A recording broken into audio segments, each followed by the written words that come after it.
개봉 3일 만에 100만 관객 돌파. 영화 파묘. 이 영화를 볼까 말까 고민하시는 분들을 위한 스포일러 없는 리뷰 바로 시작합니다.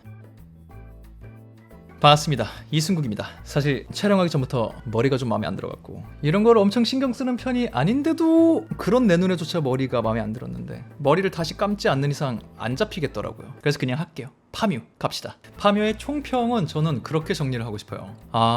감독님은 이런 영화가 역시 만들고 싶은 거구나. 물론 이건 제가 뭐 감독님을 인터뷰한 것도 아니고 엄청 디깅을 해본 것도 아니기 때문에 검은 사제들, 사바하, 파묘 이렇게 보고 그냥 느낀 내피셜이에요. 이번 영화를 보면서 더 확실하게 그런 생각을 했어요. 감독님은 무서운 영화를 만들고 싶은 분은 아닌 것 같다. 그게 이분의 주된 관심사가 아닌 것 같아요. 그러니까 만들었는데 그게 무서울 수는 있겠죠. 근데 그걸 위해서 영화를 만드는 게 아니야. 감독님이 좋아하는 장르, 그 장르에 어울리는 소재, 그 소재를 활용할 수 있는 이야기, 요거를 잘 엮어내고 싶은 분이라는 생각이 좀 더 들었고요. 이걸 이용해서 공포 영화로만 정의되는 영화를 만들고 싶은 분은 아닌 것 같다. 이번 영화를 통해서 그게 조금 더 확실해진 것 같다. 그래서 진짜 이 영화는 무서운 영화는 아니지만 무서울 수도 있는 영화다 라는 희한한 생각을 좀 하게 만드는 영화였고요. 조금 디테일하게 가봅시다. 이 영화의 좋았던 점, 첫 번째 거, 감독님의 전작 두 편에서도 있었던 현상인데 익숙하지 않은 얼굴.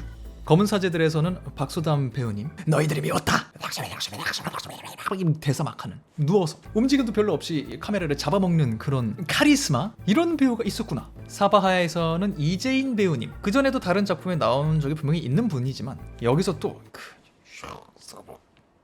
하여튼 굉장히 중요하게 관객들을 몰입시키는 역할로 등장하셔갖고 언제나 이 감독님의 작품에서는 우리가 너무 친숙하고 익숙한 얼굴이 아닌 배우분들이 등장해서 새로운 분위기를 만들어내면서 자기 얼굴도 알리는 그런 시너지가 있었단 말이죠. 이번 작품에도 그런 분이 좀 눈에 띄었어요. 분명히 이전에 작품 활동을 해오셨고 많이 오래 해오셨지만 아직 영화에서 우리가 딱 보면 저분 할 정도로 큰 역할 혹은 비중 있는 역할을 많이 맡지 않으셔서 상대적으로 주연 배우분들보다 우리에게 덜 익숙한 분이 활약하는 모먼트가 옵니다. 저에게는 굉장히 매력적이었어요.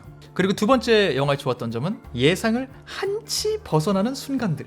그런 거 있잖아요. 한치 앞을 예상할 수 없는 순간이 있고 반대로 한치, 두치, 세치 앞을 볼 수 있는 스토리들도 있단 말이에요. 근데 이 작품은 어떤 면에서는 순간순간 예상이 되는 것들이 있어요. 그대로 흘러가는 것도 있고요. 근데 반대로 전체적인 면에서 예상한 대로 흘러가는 것 같은데 그 과정에서 뭔가 하나 이렇게 살짝 예를 들어 두치 앞은 알겠어. 어떤 목적지를 향해 가는지 알겠어. 순간순간. 근데 거기까지 가는 한치 앞에 어떤 순간은 예상이랑 살짝 다르게 가는 이런 모먼트들이 좀 눈에 띌 때가 있었어요. 그게 뭔가 묘하게 좋더라고요. 그러니까 예를 들어 이런 거죠. 한치 앞도 예상대로 됐고 두치 앞도 예상대로 됐어. 그러면 난 저거 아까 저 때부터 알았지. 딱 저렇게 보일 것 같던데? 뭐 예상대로 됐지. 이랬을 텐데 목적지는 같지만 과정이 살짝 뭐가 다르게 가니까 사실 난 저렇게 될 줄은 알았거든? 근데 그렇게 갈 줄은 몰랐어. 약간 이런 맛이 있다고 해야 될까요? 그래서 이 장르 영화의 전체적인 흐름을 너무 깨지 않는 선에서 이야기를 끌고 나가는데 그 안에서의 조금씩의 박자 공격,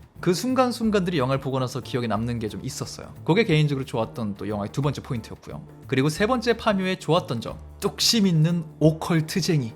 이게 사실 정말 큰 매력 포인트 중에 하나였죠. 이게 그리고 또 총평이랑 이어지는 거기도 한데 말씀드렸잖아요. 감독님은 호러 영화를 만드시고 싶은 건 아닌 것 같았어요. 제 느낌에는 오컬트와 관련된 영화, 오컬트가 제가 검색해보니까 케임브리지 사전에 있는 거예요. 마법적인 힘이나 마법적인 활동과 관련된 일, 마법 혹은 점성술 같은 것들, 아니면 마법이나 미스테리한 힘에 대한 공부, 이게 오컬트라고 돼 있어요. 그러니까 귀신이 나온다고 꼭 오컬트 영화는 아닌 거예요. 그건 호러 영화일 수는 있겠죠. 근데 오컬트 영화는 검은 사제들의 구마의식을 하는 카톨릭 사제들이 있었던 것처럼, 사바하에 사이비 종교가 있고 이걸 쫓는 목사님과 파트너가 있었던 것처럼, 그리고 이번 영화에, 이건 예고편에 공개된 거죠, 무당이 있고 풍수지리사가 있고 우리 문화권에도 굉장히 익숙한 존재들이죠. 정말 극단적으로 얘기하면 미신처럼 느껴질 수 있는 것들, 초자연적인 어떤 현상만을 다루는 게 아니라 그걸 공부하는 사람들, 끌어내려고 하는 사람들, 막으려고 하는 사람일 수도 있고 활용하려 하는 사람일 수도 있고,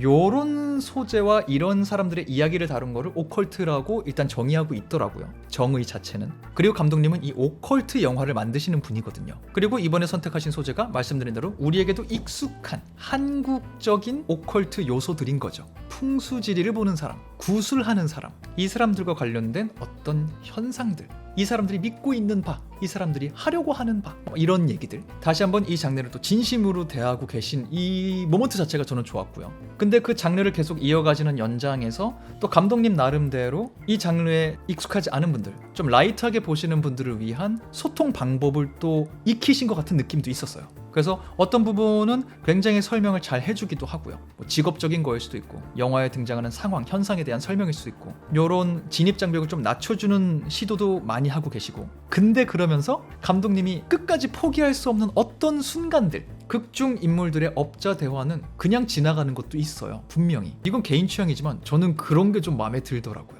상황은 내가 설명할 수 있는 장치를 만들어 놓겠다. 근데 내가 만든 이 세계관 안에서 캐릭터들이 실제적인 대화를 나눌 때는 요거는 현실감이 있었으면 좋겠다. 이런 느낌이랄까요? 그런 것까지 뚝심이라고 봤을 때 이 전체적인 영화를 만든 감독님의 뚝심이 저는 굉장히 좋았어요. 그리고 이 영화 역시 초반에 관심도가 굉장히 높지만 또 보신 분들의 호불호도 은근히 갈리는 걸로 알고 있거든요. 은근히가 아니라 꽤나일 수도 있죠. 본분이 늘어났으니까. 그럼에도 저는 다음 영화를 무조건 가서 볼 것이다. 이렇게 자기가 좋아하는 거에 대해서 진심으로 열심히 고민하며 영화를 만들고 계시고, 그런 게 나에게 좀 와닿는 지점이 있기 때문에 난 볼 것이다 라는 생각을 했고요. 그렇게가 파묘의 좋았던 점이라고 했을 때, 물론 일반 관객으로서 또 개인적으로 아쉬운 점이나 뭔가 애매한 지점이 없진 않았어요. 일단 애매한 점, 이건 저도 좀 궁금한 거긴 한데, 이야기의 방향이 이 장르나 이 이야기를 어떻게 보셨느냐에 따라서 이렇게 가면서 빌드업을 통해 이렇게 간다고 느껴지실 수도 있고요, 혹은 이렇게 가던 이야기가 왜 갑자기 이렇게 가? 라고 느끼실 수도 있어요. 그러니까 누군가에게는 굉장히 좋은 빌드업, 누군가에게는 생뚱맞은 턴으로 보일 수도 있다는 거죠. 이 부분이 진짜 애매한데, 저는 개인적으로 약간 그렇게 턴이 됐을 때 에잉? 하긴 했었어요. 뭐지? 뭐지도 아니었어요. 뭐지보다는 설마 이 턴을 이렇게 하려고 그러나? 근데 점점점 그런 턴으로 가더니 그 방향으로 계속 가더라고요, 이야기가. 그러면서 제가 했던 생각은 그런 거였어요. 이 소재, 또 이런 캐릭터들, 이 이야기를 장르로 영화를 만들면 이렇게 꼭 가야 되나? 이거는 어찌 보면 또 뻔할 수 있는 거 아닌가? 이런 생각이 좀 들었어요. 그럼 이건 아쉬운 점이어야 되잖아요. 근데 이 생각을 한 다음에 그러면 이게 아니라 어떤 방향으로 가야 됐을까 생각을 하면 마땅한 대안은 또 없어요. 이 소재와 이 캐릭터와 이런 이야기로 간다면 이 방향 턴이 제일 매력적인 선택인 거 맞아요. 이걸 조금 아쉽다고 생각한 저조차 이 조합은 좋은 조합이라고 생각하게 되더라고요. 이것보다 더 좋은 대안이 딱히 안 떠올라. 그런 면에서 이건 진짜로 이 영화를 보시는 분들의 성향, 좋아하는 장르, 이야기를 감상하는 방식, 이런 거에 따라서 진짜 천차만별이겠다. 왜냐면 저는 영화를 보면서 나는 그 이야기 전환에 이잉한 것도 있었고, 그렇게 생각하면 앞부분에 몰입을 더 했던 것 같다, 후반부 몰입은 조금 더 시간이 필요했다 파였는데, 제가 아는 또 다른 지인분은 나는 앞부분은 조금 뻔하다고 생각했는데 뒷부분이 훨씬 재밌었다, 오히려 몰입됐고 오히려 굉장히 무섭기도 했다, 이러시더라고요. 그래서 요거는 진짜로 개인차가 좀 심할 것 같다. 그래서 애매한 점으로 따로 뺐습니다. 그래, 궁금하긴 하네요. 여러분은 제가 애매하게 집은 포인트가 호였는지 불호였는지, 당황스러웠는지 자연스러웠는지, 혹은 다른 대안이 없었다는 거 여러분도 공감하시는지, 아니면 다른 게 분명히 있었을 거라고 생각하시는지 궁금하긴 하네요. 그 정도. 그리고 그 다음 작품에 조금 아쉬웠던 점, 개인적으로 하나는, 이건 정말 그냥 일개 관객으로서 제 개인적인 느낌이었는데, 작품을 기다리면서 또 초반부를 보면서 기대하는 어떤 순간이 있을 거 아니에요. 예고편을 보고 꽂힌 그림일 수도 있고, 근데 아이러니하게 기대했던 장면은 생각보다 밋밋한 순간들이 있었다. 분명히 굉장히 힘을 주고 촬영이 된 건 맞는 것 같은데, 결과적으로 영화로 그거를 보았을 때 내가 이 장면에 응당 느껴야 될 것 같은 어떤 느낌까지는 건드려지지 못하는 순간들이 있었다. 근데 나는 나도 모르게 영화를 보면서 그 장면은 대단할 거라고 기대를 하고 있었다. 그래서 기대치만큼 충족이 안 되다 보니까 좀 아쉬울 수밖에 없었다 라는, 좀 아리송하실 텐데 영화를 보고 나서 공감하시는 분도 분명히 있을 거라고 봐요. 그래서 이거랑 연결해서 두 번째 아쉬운 점을 또 짧게 얘기해 보자면은, 그러다 보니 어떤 순간에는 빌드업이 좀 더 재밌었던 순간이 있었다. 그 빌드업 과정에서 내가 너무 뭔가를 많이 기대하고 이렇게 올려놓은 나머지 그 다음에는 막상 이렇구나 하는 정도로 끝나는 순간들이 있었다. 이렇게 하면 이게 첫 번째 아쉬운 점이랑 거의 동일한 거이기도 하네요. 묶어서 설명한 걸로 합시다. 1, 2번은 똑같은 얘기였다. 네, 그렇게 파묘에 대해서 스포일러 없는 리뷰를 간단하게 정리해봤습니다. 부디 이 영상이 파묘를 볼까 말까 고민하시는 많은 분들께 도움이 되는 영상이었길 바라면서 저는 다음번 다른 영상으로 돌아오도록 하겠습니다. 영상이 괜찮았다면 구독하고 좋아요 누르시는 거 잊지 마시길 바라며, 지금까지는 천재의 승국의 이승국이었습니다. 감사합니다. 바이바이.